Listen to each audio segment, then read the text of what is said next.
Tidak sedikit yang memaknai pengangkatan Budi Aris Setiadi sebagai Menteri Komunikasi dan Informatika adalah bagian dari sikap Presiden Jokowi dalam menghadapi pemilihan presiden.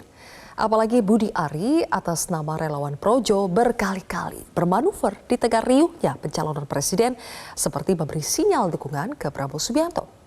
Benarkah pengangkatan Ketua Umum Projo sebagai menteri adalah sinyal Presiden Jokowi yang semakin kuat mendukung Prabowo?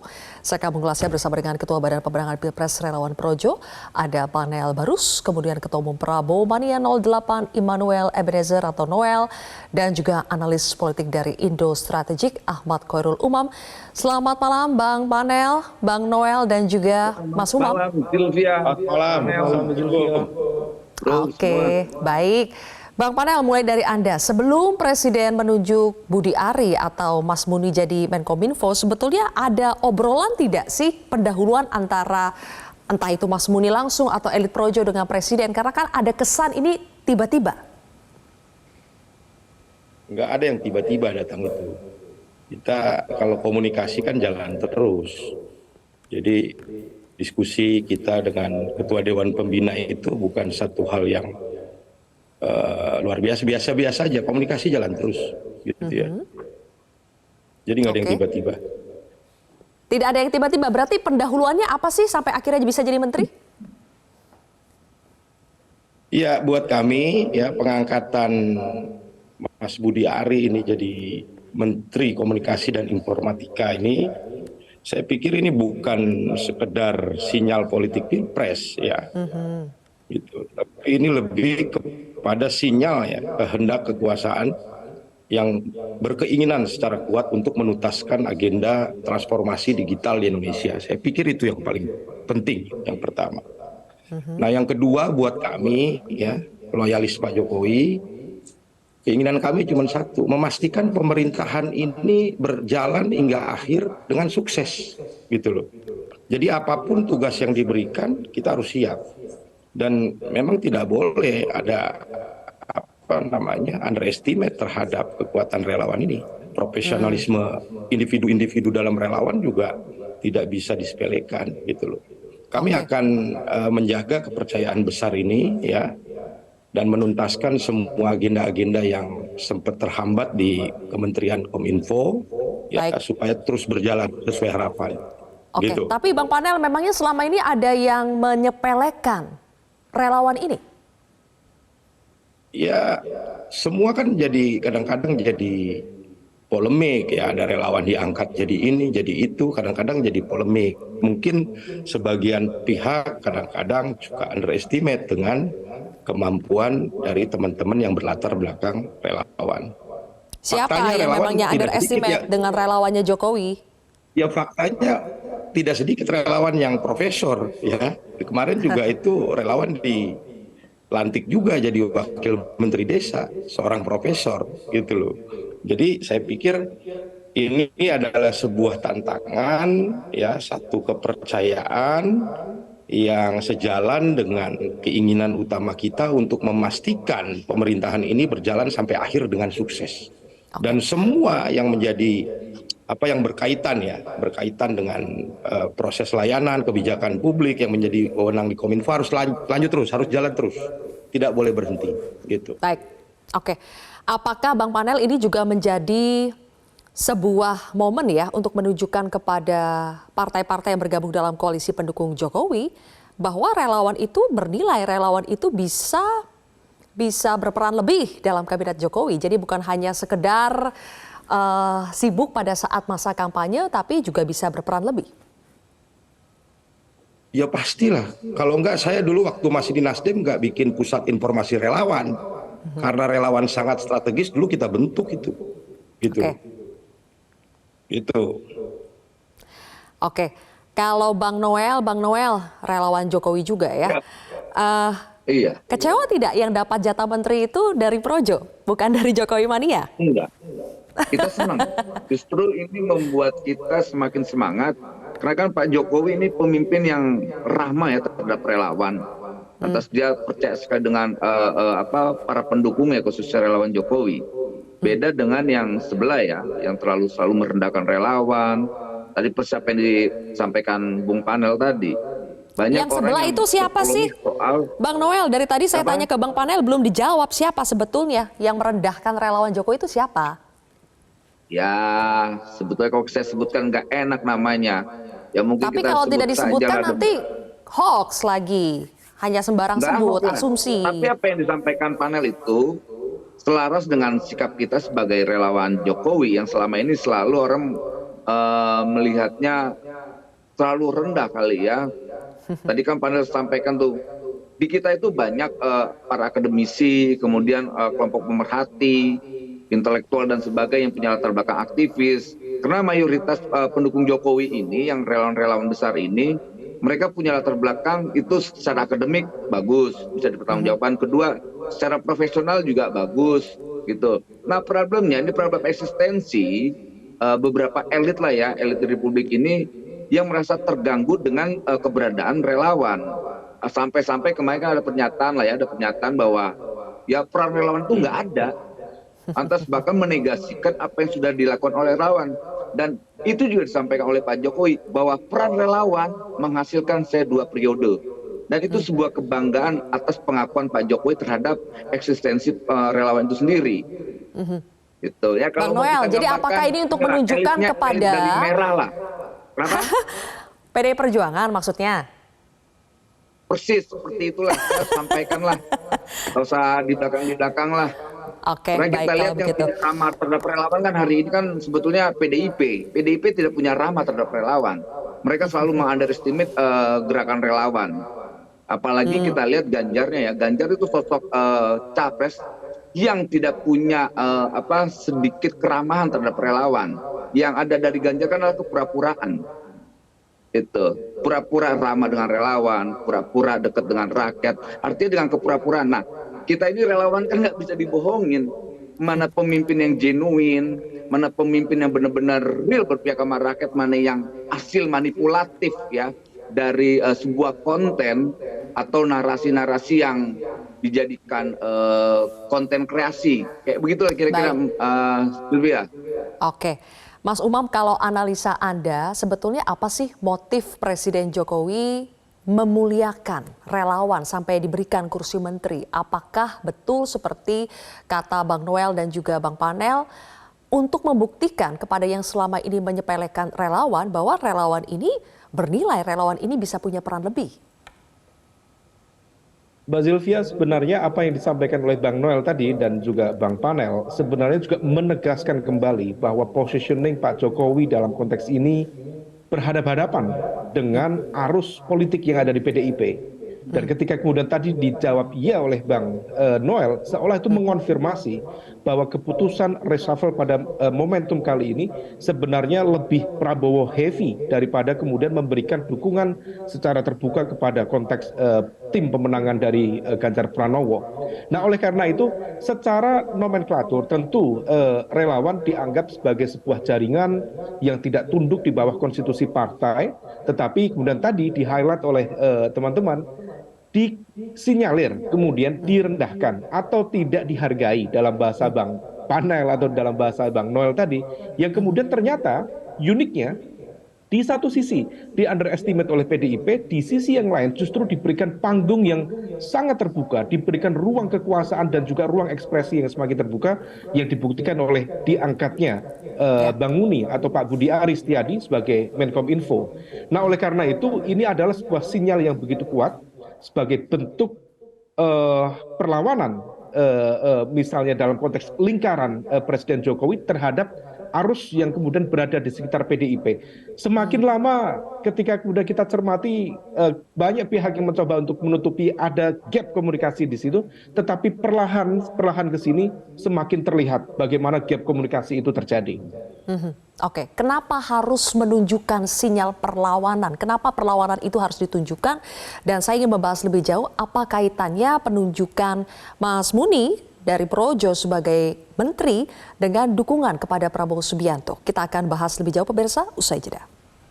Ya, Presiden Jokowi memiliki hak prerogatif untuk menentukan siapa saja untuk menjadi menterinya. Kembali lagi ke Bang Panel. Bang Panel, selain memang menggunakan hak prerogatifnya, menurut Anda apakah memang kursi menteri Kominfo untuk Projo itu adalah sinyal dibaca, ada yang membaca ini sebagai sinyal bahwa presiden itu mendukung Prabowo, karena kita tahu belakangan Projo kecenderungannya itu mendukung Prabowo.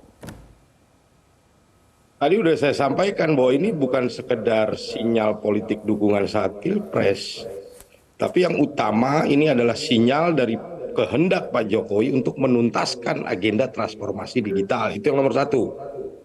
Lalu yang kedua, kenapa Pak Budi Ari diangkat? Saya pikir Pak Jokowi ini kan pimpinan politik gerakan rakyat tertinggi nih. Dia tahu betul ya siapa yang harus diangkat ya untuk menjalankan agenda-agenda politik kerakyatan. Saya pikir Mas Budi cocok di situ, gitu ya. Itu kalau selebihnya ini analisa cenderung ke sono ke kiri atau ke kanan, itu bagiannya Noel itu. Bola dilempar ke Bang Noel nih, dioper ke Bang Noel. Yaudah, Bang Noel, gimana? Apakah memang ini adalah sinyal ya? Karena ini mendukung Prabowo, Presiden Jokowi dinilai cenderung mendukung Prabowo sekarang ketimbang Ganjar, maka yang ditempatkan sebagai menteri baru juga adalah orang yang mendukung Prabowo. Ya, kalau kita mau melihat analisa itu nggak terlalu susah sebetulnya. Pertama, relawan Jokowi itu kan bukan Projo aja. Ada Jokowi Mania yang dukung Prabowo, lantas Seknas Jokowi yang dukung Mas Ganjar, banyak lah. Ada sekitar ada berapa relawan. Nah, kenapa pertanyaannya, kenapa kok Projo yang dikasih kesempatan dan dipercaya oleh Pak Jokowi? Saya melihatnya pertimbangannya, Projo itu selaras dengan sikap Pak Jokowi untuk menghadapi 2024, yaitu apa? Memberi dukungan keras terhadap Pak Prabowo untuk maju sebagai presiden di 2024. Ditambah lagi kita lihat sebelum pelantikan Budi Ari Ketua Projo, ada beberapa kawan-kawan daerah Projo itu kan membuka dukungan atau mendeklarasikan untuk dukungan ke Pak Prabowo di 2024. Itu ada beberapa tuh daerah Sumatera Selatan, lantas mana gitu loh. Dan saya yakin itu sikap politik itu juga diketahui oleh Pak Jokowi sebagai ketua pembinanya Projo itu sendiri. Biar gimana pun Pak Jokowi itu adalah ketua pembinanya Projo. Jadi pasti diketahui lah, apalagi Pak Jokowi ini kan hobi baca berita. Ya. Begitu Zilvi. Oke, Mas Umam, Ditambah lagi sebetulnya saya kaitannya... tambahkan satu, Pak Jokowi itu ramah terhadap relawan. Iya, oke, Ramah, baik. sangat ramah sekali dengan relawan. Dan dia butuh pemimpin yang ramah terhadap relawan, yaitu Pak Prabowo. Pak Prabowo sangat ramah. Gitu. Baik, Mas Umam, kaitannya sebetulnya di mana sih? Kenapa ada yang mengaitkan bahwa terpilihnya Budi Ari dari Projo sebagai menteri itu adalah sinyal untuk sinyal Presiden Jokowi yang mendukung Prabowo di Pilpres nanti? Kaitannya di mana? Iya, oke, saya coba elaborasi hal ini dalam konteks yang saya pikir teman-teman juga sudah memahami konteks persoalannya. Kita tahu, Mbak Zulfia, bahwa ada situasi di mana relasi antara PDIP dengan jaringan relawan itu mengalami sebuah dinamika dan situasi pada titik terendah. Dan kemudian itu dikonfirmasi oleh sejumlah statement dari para elit yang kemudian ditangkap sebagai statement yang merendahkan jaringan relawan di lingkaran Jokowi di 2014 maupun di 2019. Terakhir dalam sebuah forum yang saya hadiri, Bang Noel dan juga Bang Budi Ari sendiri juga hadiri, diklaim bahwa ada sekitar 348 jaringan relawan yang per hari ini sudah mendaftarkan diri untuk memberikan dukungan kepada Pak Ganjar. Dan jaringan yang saat ini berada di lingkaran Musra, termasuk Projo, termasuk juga tentunya dari Joman sendiri, dianggap sebagai sempalan kecil. Sempalan kecil artinya hanya menjadi partikel kecil yang kemudian tidak dihitung di dalam konteks peta jaringan relawan itu. Uniknya ketika kemudian itu dianggap sebagai sebuah sempalan kecil, justru mendapatkan ruang yang begitu terbuka, diberikan kekuasaan yang begitu besar oleh Presiden Jokowi. Nah, inilah yang kemudian mengonfirmasi bahwa Presiden Jokowi memberikan sebuah mandat yang juga ini menjadi sinyalemen bagaimana kemudian endorsement kepada Prabowo semakin kuat. Ditambah Mbak Zulfia, hasil dari Musra yang kemarin secara tidak disengaja kemudian dipaparkan di hadapan Bang Muni, bahwa kemudian ternyata hasil musrah menunjukkan nomor 1 adalah Pak Prabowo Subianto di angka 20%, Hasil yang nomor 2 adalah Pak Ganjar Pranowo di angka 19% dan Pak Erlangga Hartarto di angka sekitar 12,5%. Angka ini betul-betul di luar prediksi dan ini yang kemudian membuat salah satu isu di lingkaran PDIP yang kemudian memberikan catatan yang cukup negatif misalnya kepada jaringan relawan khususnya Projo dan mereka yang berada di Musra. Nah, situasi inilah yang kemudian membuat hubungan antara jaringan relawan ini yang menjadi representasi sel-sel kekuatan politik di lingkaran Presiden Jokowi menjadi tidak nyambung dengan basis tim pemenangan Ganjar Pranowo dan dikonfirmasi per hari ini mereka tidak terdaftar di bawah nomenklatur konstitusi partai di PDIP yang kemarin mewadahi basis relawan yang ada dan dikonfirmasi berbagai kesempatan dari Bang Budi Ari, kemudian Bang Noel yang justru menunjukkan kedekatan, konsolidasi, komunikasi intensif dengan Prabowo Subianto. Nah, oleh karena itu, saya pikir ini menjadi sebuah rahasia publik yang kemudian sudah tidak mungkin untuk ditutup-tutupi bahwa arah keberpihakan dari Presiden Jokowi lebih menunjukkan berat pada level Prabowo Subianto daripada ke Ganjar Pranowo. Oke, tapi Mas Umam sebetulnya apa sih menurut Anda yang menjadi cikal bakal hubungan antara relawan Jokowi dengan PDI Perjuangan itu tidak nyambung sejak awal sampai akhir? Dan kenapa tadi Anda kan sempat menyebut ya, ini untuk menunjukkan perlawanan. Kenapa harus ditunjukkan perlawanan itu sampai Presiden Jokowi lebih memuliakan relawan? Tentu faktor menjadi sangat variatif. Kita juga bisa melihat beberapa aspek ya. Salah satu yang kemudian barangkali menjadi salah satu faktor yang memantik itu adalah faktor persepsi yang berbeda, cara pandang yang berbeda, paradigma yang berbeda. Dalam konteks pola relasi, PDIP sendiri menginginkan sebuah struktur kekuasaan politik itu bisa dijalankan secara sistematis. Dan sel-sel kekuatan politik itu seharusnya dalam perspektif di teman-teman PDIP harus tunduk di bawah konstitusi partai sebagai aktor demokrasi. Tetapi kemudian dalam konteks pergerakan teman-teman relawan ini ternyata jauh lebih light, lebih fleksibel, lebih cair.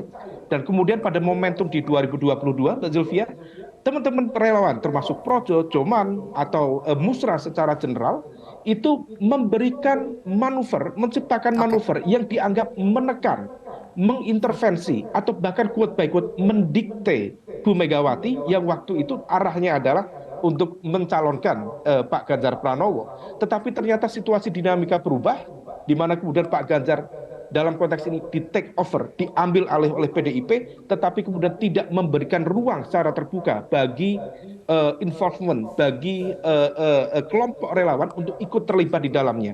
Inilah yang kemudian sepertinya menciptakan perlawanan, quote by quote, dari jaringan relawan itu, sehingga kemudian ada konteks relawan yang dianggap produktif, dianggap kuat, dianggap sangat dekat dengan Presiden Jokowi, yang di-underestimate, dianggap rendah oleh PDIP, tetapi justru ditinggikan derajatnya oleh Presiden Jokowi. Dan ini saya pikir adalah sebuah sinyalemen yang sangat kuat, bagaimana ada situasi hubungan antara Presiden Jokowi dengan PDIP pada satu titik nadir, titik terendah, yang mungkin barangkali akan bisa memantik situasi yang semakin konfliktual ke depan. Oke, sebelum kita akhiri, saya minta dong komentarnya Bang Panel terkait analisa Mas Umam tadi. Anda sepakat bahwa memang ini adalah bentuk perlawanan dari teman-teman relawan, dari Pak Jokowi terhadap dominasi PDI Perjuangan?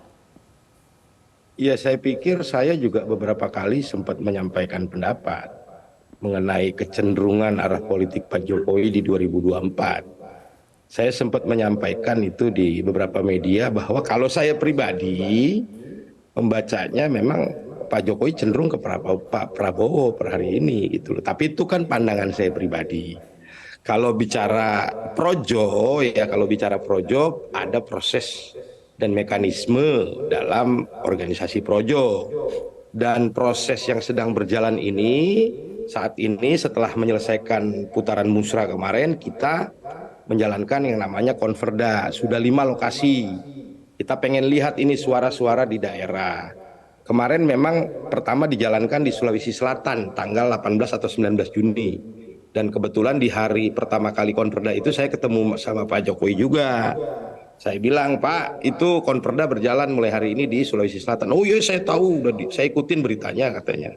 Gas terus katanya kan, begitu. Jadi proses ini berjalan gitu kan. Nanti pada akhirnya akan berujung di satu forum namanya Rakernas. Disitulah kita akan bungkus resmi ya siapa yang akan kita dukung. Nah karena ini baru 5 masih panjang jadinya ini. Mungkin Rakernasnya September Oktober nanti. Kita akan tunggu tentu arahan dari Ketua Dewan Pembina kita. Jadi kalau kodenya nanti adalah pokoknya. Gitu. Oke, sebetulnya berbeda jawabannya dari pertanyaan saya ya, tapi tidak apa-apa. Bang Panel, berarti belum tentu juga Projo ini akan berlabuh ke Prabowo? Apakah masih ada kemungkinan lagi itu? Prosesnya lagi jalan, sudah ada 5 konperda, ya, Baiklah. 4 lokasi mendeklarasikan mendukung Prabowo dengan Pak Erlangga, 1 lokasi kemarin di NTB mendukung Prabowo Mahfud, gitu ya. Baik. Gitu. Banyak lagi. Oke, kalau Bang Noel pastinya sudah firm lah ya. Oke, sayang sekali waktu kita sudah habis. Bapak-bapak, terima kasih sudah hadir bersama kami di Prime Time News hari ini. Kita akan ulas lagi dalam kesempatan mendatang ya.